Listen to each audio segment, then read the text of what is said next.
I'm Sienna. I'm the kid. I'm Sarah. I'm the mom. This is Queer Kid Straight Mom. Let's talk.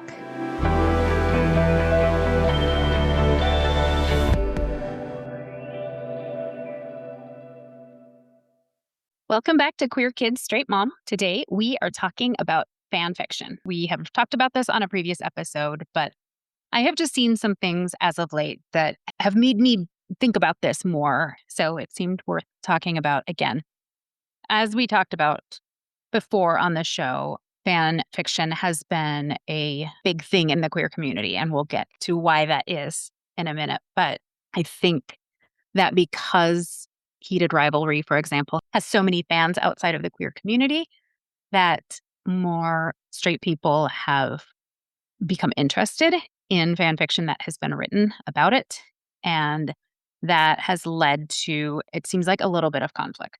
So my understanding, and Sienna can chime in if anything about this doesn't sound right, but my understanding is the reason that fan fiction has been important to the queer community is that it's a way, because so many stories, especially romances, are so heteronormative, and it's, kind of always this man and a woman and they fall in love and blah, blah, blah, that it's sort of been a way to build stories off of characters that people already know and like or are interested in, fascinated by, whatever. They can build a queer storyline for those characters.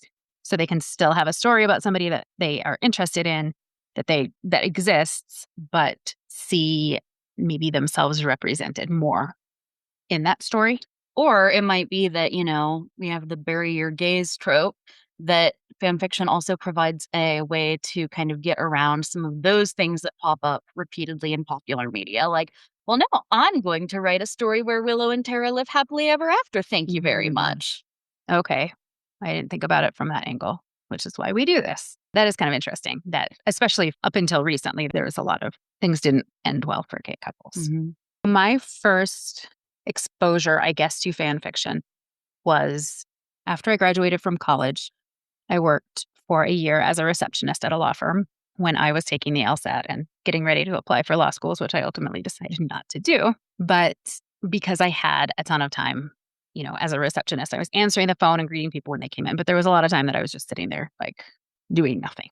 And so I just kind of be scrolling the very, very early days of the internet. And I was a huge fan of the show My So-Called Life. Any of our listeners were 90s teens. And I actually didn't watch it when it was on. When I was in high school, I discovered it on MTV reruns later on. And so it was like college years that I got into it. And if you have seen it, you know that there was one season and the last episode ends in a very unsatisfying manner. Sienna, you've watched a couple of episodes with me, right? But we've never watched the whole thing. And you do need to watch the whole thing. And it actually was an example of very, very early queer representation in a positive light. But the ending of the series didn't get renewed. And it's just wait, you can't leave it like this. So I was reading something about the show and it led me to some, which I didn't know it was called fan fiction at the time. I was like, oh, look, people have written stories about what happens next. And some of them were not good at all. There was one in particular and I was like, oh, wow, this person could actually write for this show. Like, they had actually written it like a TV script. Mm-hmm. It's like the music choice that they put at that moment and the way people are talking, like, this actually could be. And so there was like a little bit of satisfaction of like, I sort of feel like I get to see what happens next. For all you know, it was like an actual writer of the TV show. It could have been.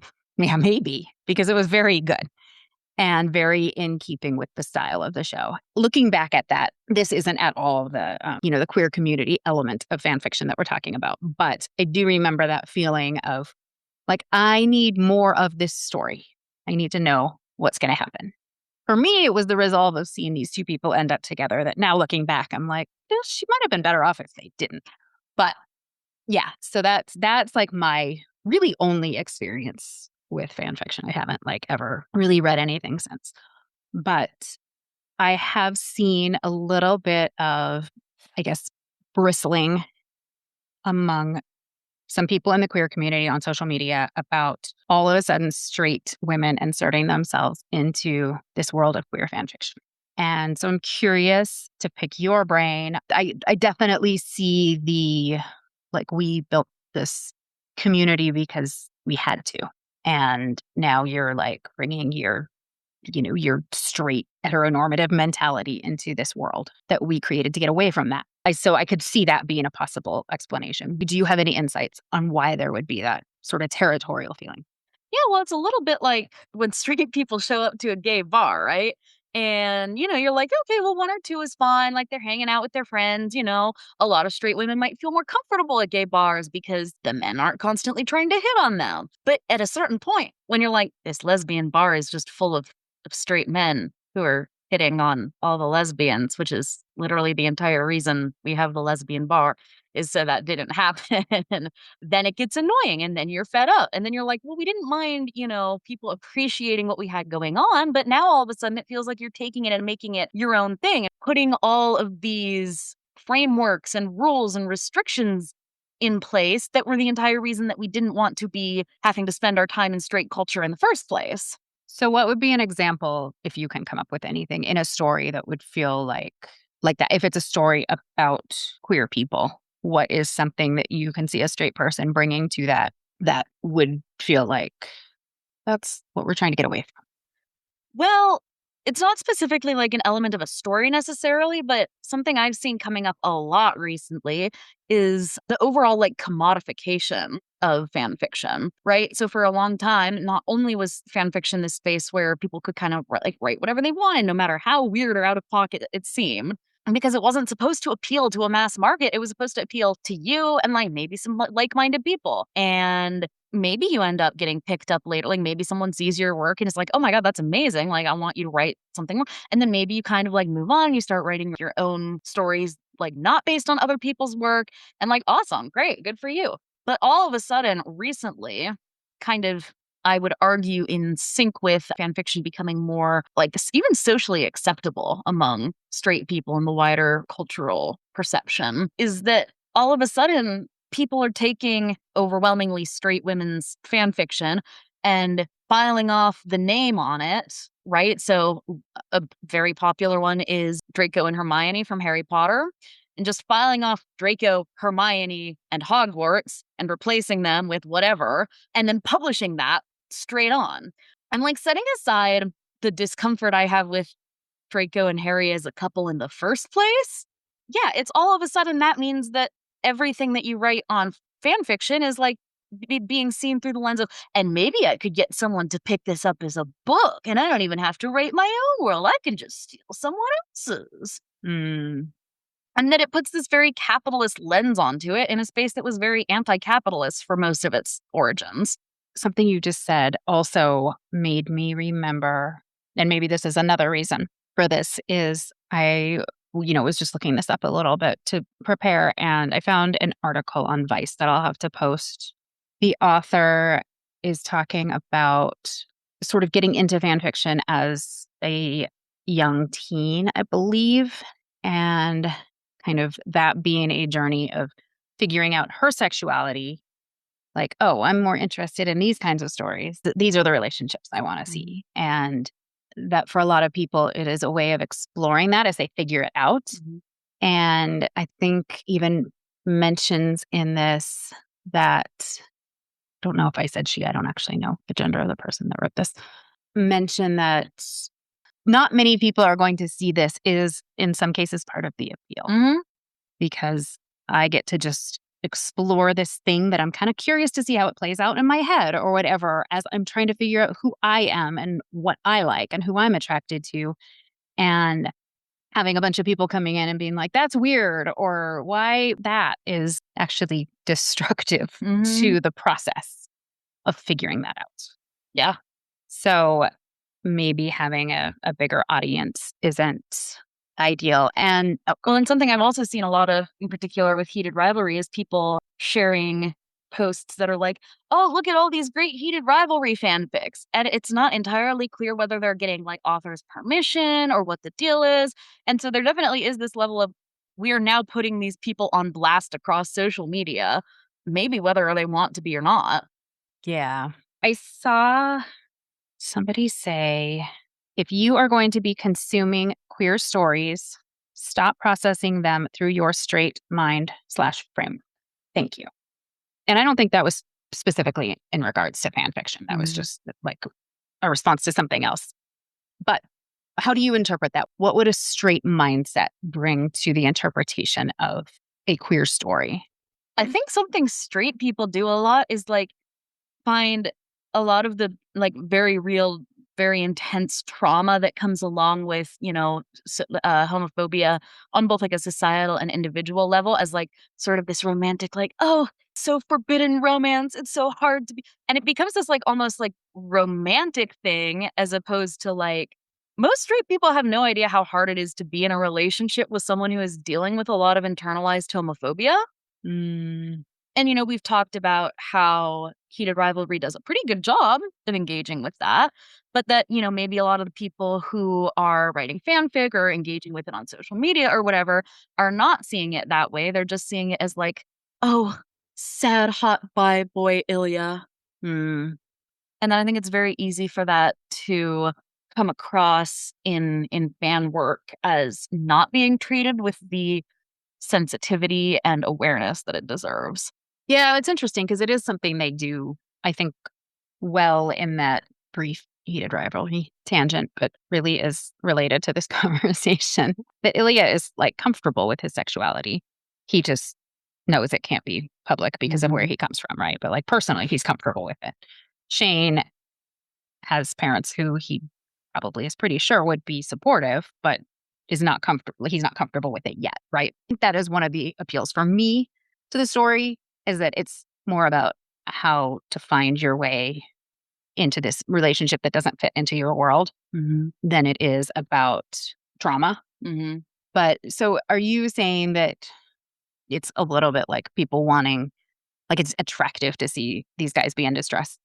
Yeah, or like that, and I'm having a hard time thinking of like a specific example here, but that homophobic abuse gets used as like a plot point for like furthering their relationship and like oh no, you've been beat up by the homophobes. Terrible. Oh, this is so sad. Oh, I love you. And as opposed to like, that's a horrible thing to happen. And any queer person reading that would probably have like a really violent trauma response.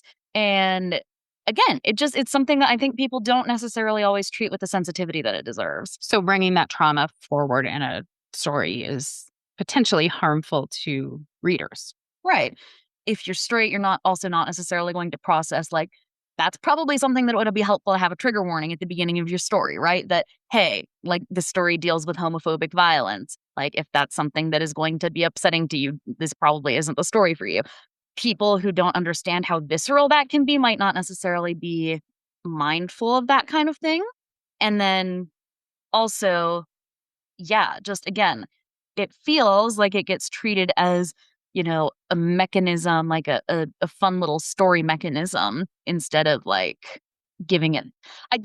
It's really hard to put this into words because it's kind of it's like pornography, right? When you see it. But yeah, that some things shouldn't just be like written about frivolously by people who have no idea what they're even talking about. I feel like from a straight person's point of view, like I would say the best parallel I can think of, and this isn't in fan fiction, just like something that is used, I feel like a lot in movies and books and stuff is sexual assault kind of used in that way. Just thinking about that actually. As like this woman goes through this traumatic thing and then like maybe the guy finds her after or rescues her or whatever. And then that like brings them together and then he saves her from the pain or whatever, right? And you're like, wait, I'm supposed to believe that this woman just went through this violent sexual assault experience and she's not like getting freaked out every time he touches her now? Yep. Yeah, I think that's a really good example. So if you haven't been through something, you don't understand how it affects people. So probably don't write about it, at least without talking to a lot of people that have been there and can tell you realistically what that looks like. Well, and then also like take feedback, right? That going back to our gay bar analogy, like there are a lot of straight people, or I don't know about a lot, I don't know what proportion it is, but there are straight people who will go into a bar, hit on the people there, and then be offended. Yeah. Or they'll be offended if they get hit on by someone of the same gender. And it's like, well, excuse you. You went to a gay bar. What did you expect?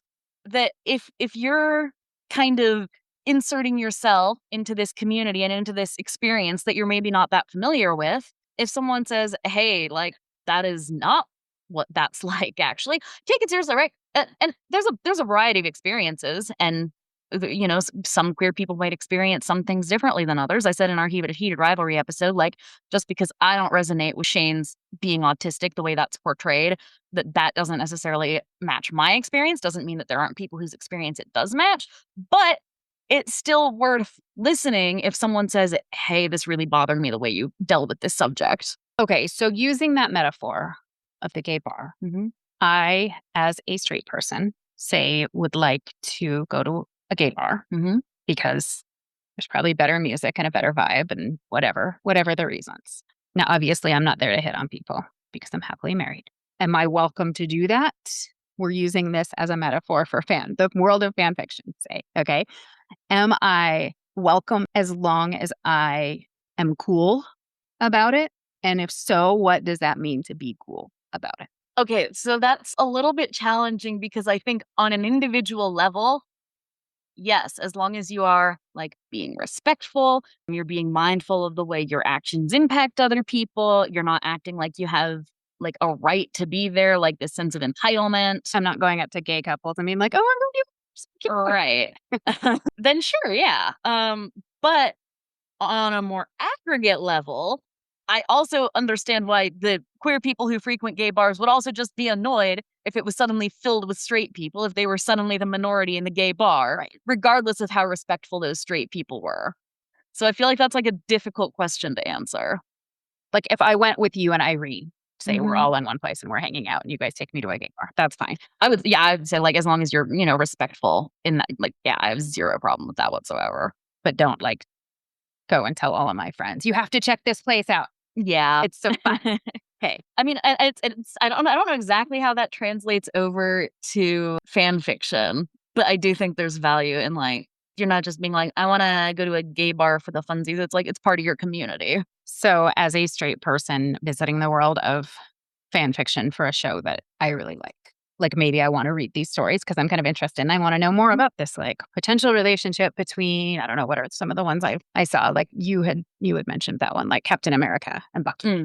Say I'm curious to know what that would look like. Is it better to just go read those and not comment on them?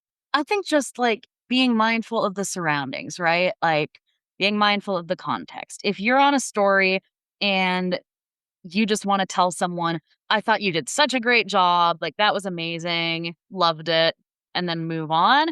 If it's a thing where it's like, I think there's all sorts of like little niche community discourses that happen where people just like have all of their various opinions and have little disagreements over it. And I don't know, like you're probably better off not trying to insert yourself into that.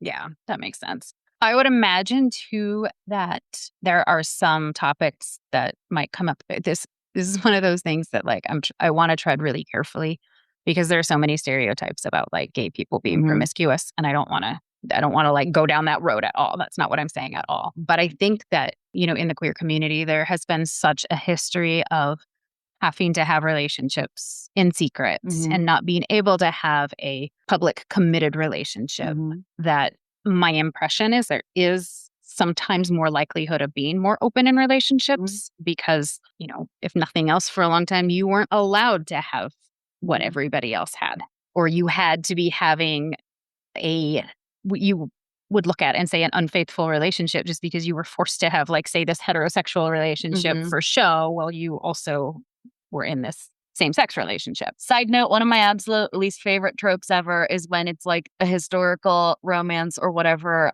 historical relationship and like someone is in a heterosexual marriage and it's always like a queer guy in a heterosexual marriage who then like, has an affair with a man and then the wife is all like, this is so hurtful to me. My life is run. And it's like, well, like the policeman. Yes.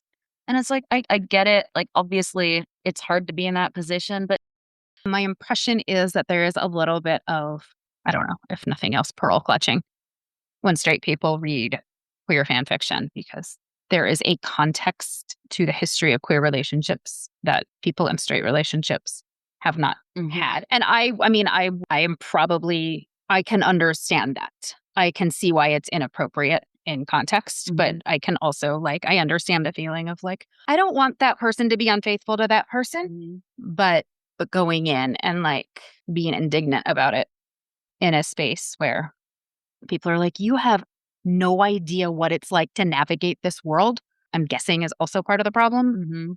Yeah, interesting stuff. Then I saw somebody that was really offended because Merriam-Webster used it with a space and they think fan fiction should be one word. So there is no end to what people will argue about. It's very true. The fascinating cesspool that is the internet. Yeah. Anyway, yeah, next episode, we are going to talk about bisexuality and all of the ways that people misinterpret. I see it as becoming much more common. Not more common. I'm sure it exists at the same level it has always existed, but more common for people to be open about it. So we are going to talk about that and kind of whether, there is an element of gatekeeping, I think, going on both sides when it comes to, I don't know, people just really, really like things to be either or. Yeah. And so we're gonna dive into that a little bit. I know we've talked about it before, but not dedicated and in-depth conversation. So that's next time. Happy spring. Good luck out there. It's crazy. Catch you next time. Bye. If you found this episode interesting, informative, amusing, please review and follow us on your podcasting platform of choice. Getting those reviews and follows really helps us show up more in the algorithm and be able to reach more people to help them. You can find us on social media, Instagram, and Threads at queerkid.straightmom, Blue Sky at qksm.bsky.social, and Facebook at Queer Kid Straight Mom. We are no longer on Twitter.